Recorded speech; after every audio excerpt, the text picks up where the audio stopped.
परिचय। जैसा कि हम पहले भी चर्चा कर चुके हैं कि जनन जीवों की वह क्षमता है जिसके द्वारा वो अपने समान जीव संतति को जन्म देता है, जिसमें कि अधिकांश गुण उसी के समान होते हैं।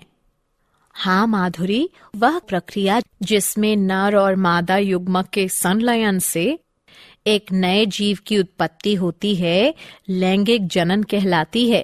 तो आओ अब हम इसके बारे में विस्तार से चर्चा करें। उद्देश्य। इस पाठ के अंत में आप निम्न करने में सक्षम हो जाएंगे: लैंगिक जनन को परिभाषित करना, पुष्पी पौधों में लैंगिक जनन को समझना, पुष्प की संरचना को समझना, बीजों की संरचना और उनके प्रकारों को पहचानना, एक लिंगी पुष्प की संरचना को समझना, द्विलिंगी यानी उभयलिंगी पुष्प की संरचना को पहचानना, अलिंगी पुष्प की संरचना को समझना, उभयलिंगाश्रयी और एकालिंगाश्रयी पौधों को पहचानना, पुष्प के कार्यों को समझना,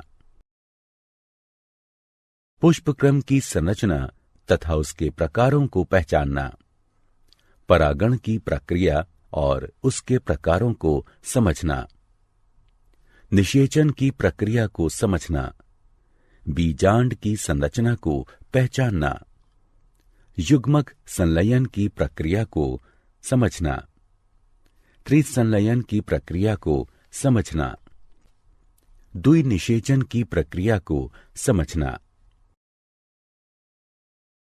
जनन की लैंगिक प्रणाली यानी विधि का महत्व। लैंगिक जनन संतति में गुणों की विविधता को बढ़ाता है। युग्मक में जीनों के नए जोड़ों को पास लाने के परिणाम स्वरूप आनुवंशिकीय विविधता बढ़ जाती है। जनन के दौरान दो अलग अलग जीवों के डीएनए के मिलने से नई जाति की उत्पत्ति में यह प्रमुख विशिष्ट भूमिका निभाता है। पुष्पी पौधों में लैंगिक जनन। प्रारंभिक अवस्था में पौधे पत्तेदार या कायिक चरण में होते हैं तथा जब वे वृद्धि तथा जनन करते हैं अथवा प्रजनन चरण में तब उन पर पुष्प बनते हैं। इसलिए हम यह कह सकते हैं कि पुष्प पौधे के जननीय भाग होते हैं। पुष्प। पुष्प पौधे का एक चमकीले रंग का जननीय भाग है। पुष्प के डंठल को पुष्पवृंत यानी पेडिकल कहते हैं। पुष्पवृंत का फूला हुआ चपटा सिरा पुष्पासन यानी थैलेमस बनाता है। पुष्पासन यानी थैलेमस से पुष्पीय यानी फ्लोरल पत्तियां निकलती हैं, जो कि 4 प्रकार की होती हैं: बाह्यदल, दल यानी पंखुड़ी, पुंकेसर और अंडप।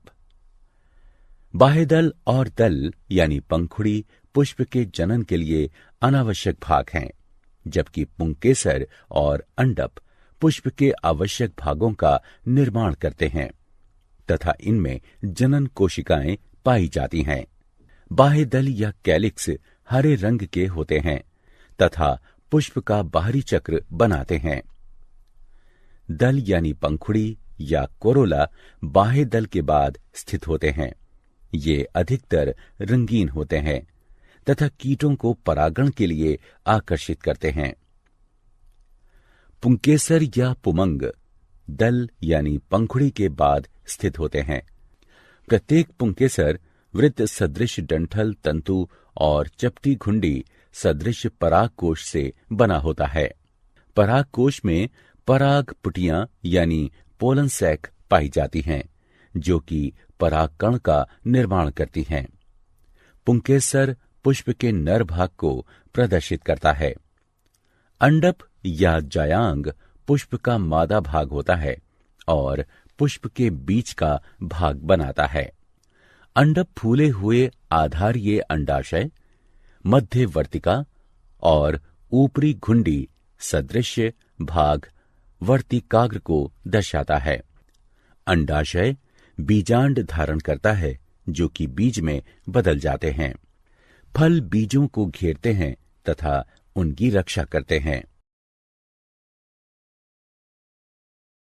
बीज बीज परिपक्व बीजांड होते हैं।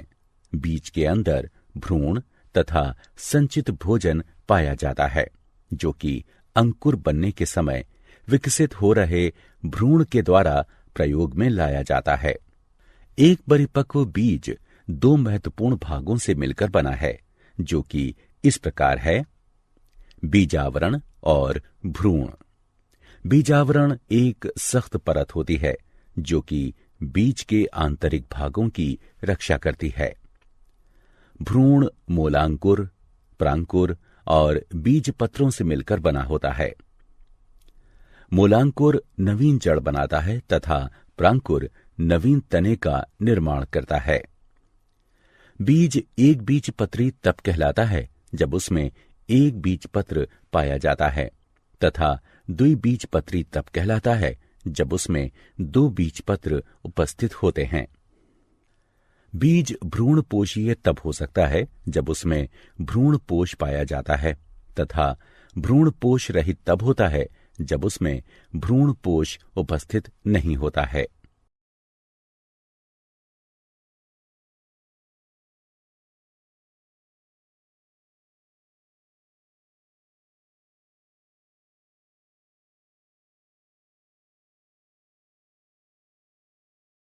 क्रिया विधि।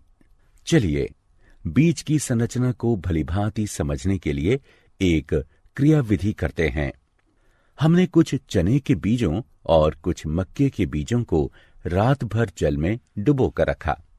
अगले दिन सुबह हमने उन बीजों का अतिरिक्त जल निकालकर उन बीजों को एक गीले कपड़े में लपेटकर एक दिन के लिए रख दिया। अगले दिन हमने दोनों तरह के बीजों को दो भागों में बांट दिया। हम देखते हैं कि चने के बीजों में बीजावरण, मूलांकुर, प्रांकुर और दो बीज पत्र उपस्थित होते हैं, जबकि मक्के के बीजों में बीजावरण, मूलांकुर, प्रांकुर और एक बीज पत्र ही उपस्थित है।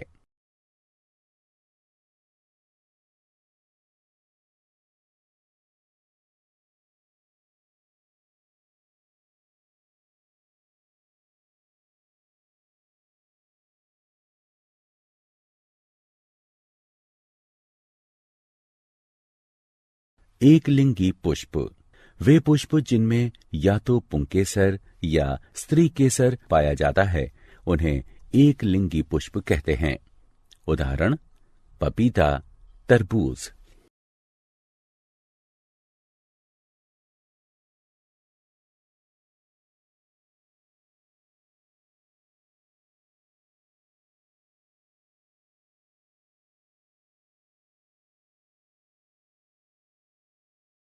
द्विलिंगी पुष्प वे पुष्प जिनमें पुंकेसर और स्त्री केसर दोनों उपस्थित होते हैं, उन्हें द्विलिंगी या उभयलिंगी पुष्प कहते हैं। उदाहरण: मटर, हिबिस्कस और सरसों।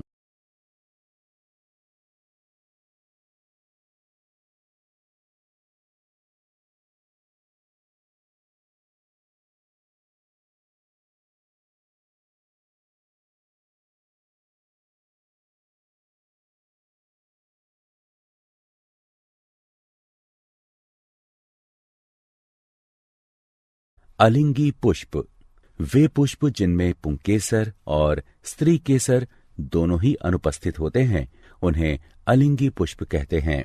उदाहरण: आम, काजू।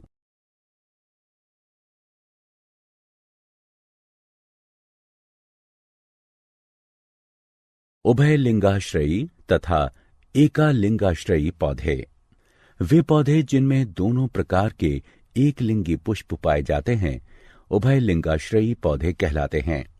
उदाहरण: मक्का, कद्दू और अरंडी। वे पौधे जिनमें केवल एक प्रकार के एक लिंगी पुष्प पाए जाते हैं, एकालिंगाश्रयी पौधे कहलाते हैं। उदाहरण: खजूर का पेड़ और शहतूत।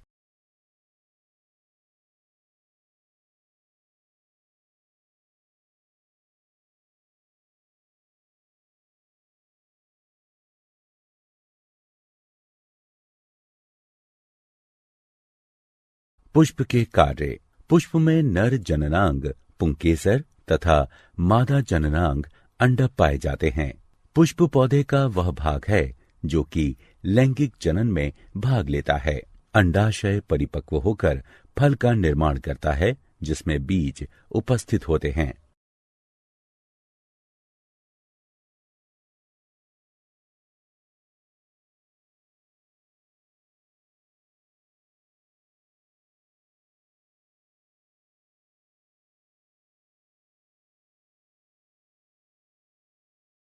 पुष्प क्रम।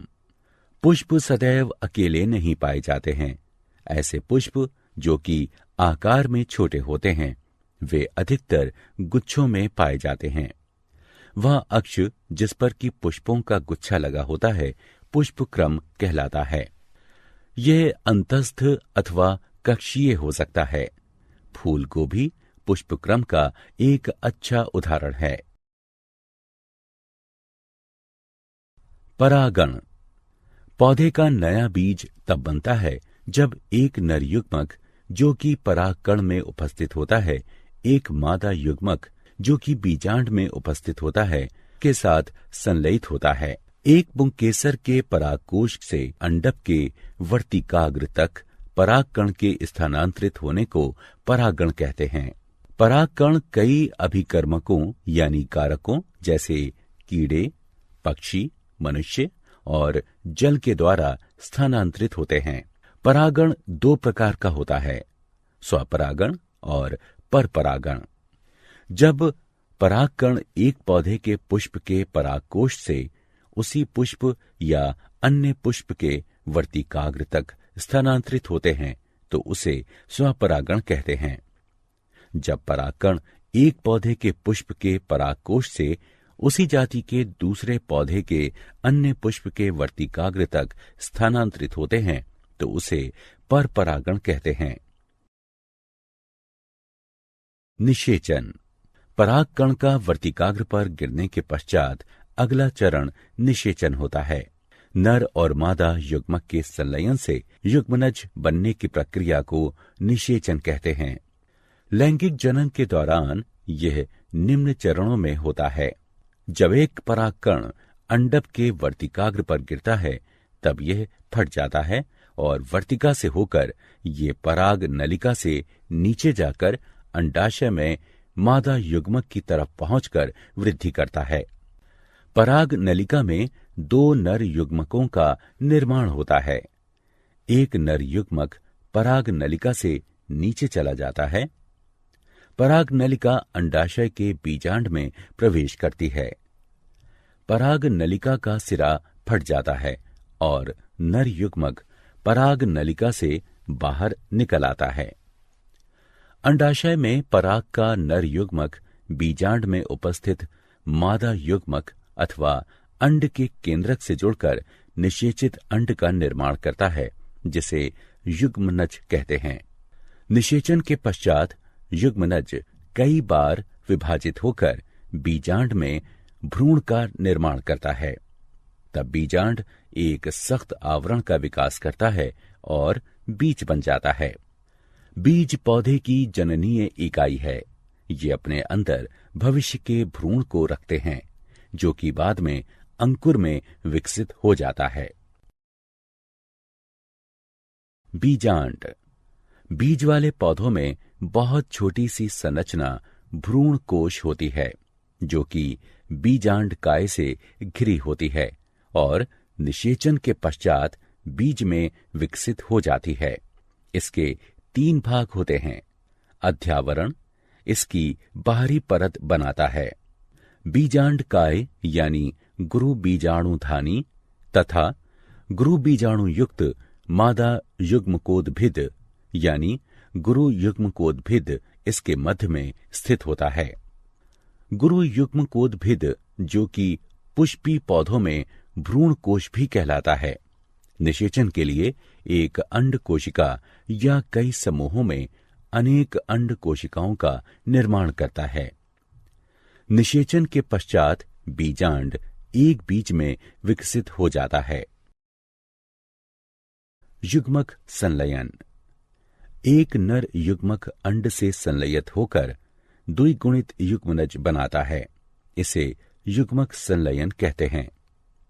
मेरुरज्जु प्रतिवर्ती क्रियाओं को नियंत्रित करता है और संदेशों को शरीर के विभिन्न भागों तथा मस्तिष्क तक संवहित करता है।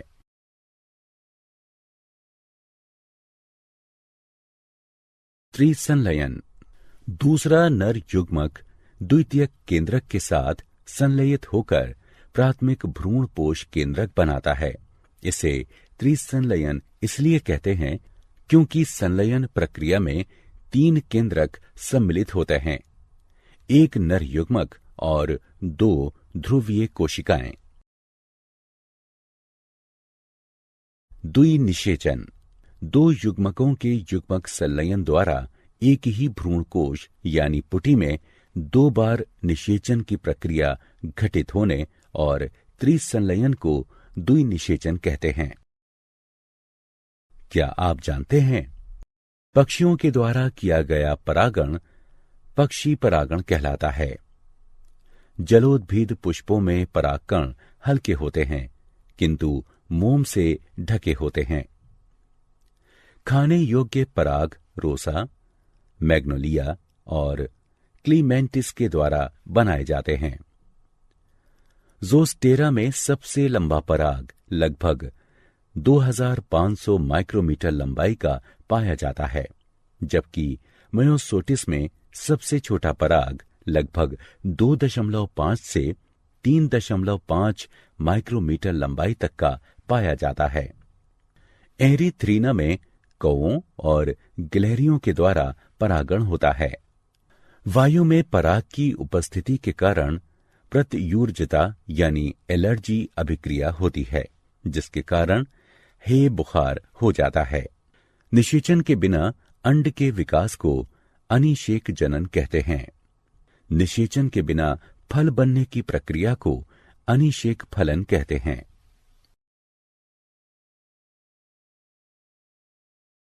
सारांश। आइए हमने जो कुछ सीखा है उसे संक्षेप में दोहराएं। उच्च पादपों के जनन भाग पुष्प में स्थित होते हैं। पुंकेसर पौधे का नर जनन भाग होता है।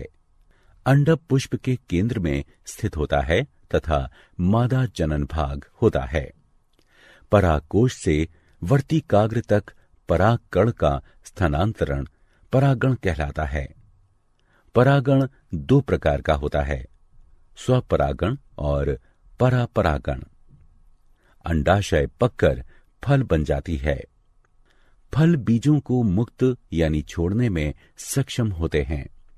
प्रत्येक बीज में एक भावी पौधा होता है जो कि अंकुरित होकर एक नया पौधा उत्पन्न करता है।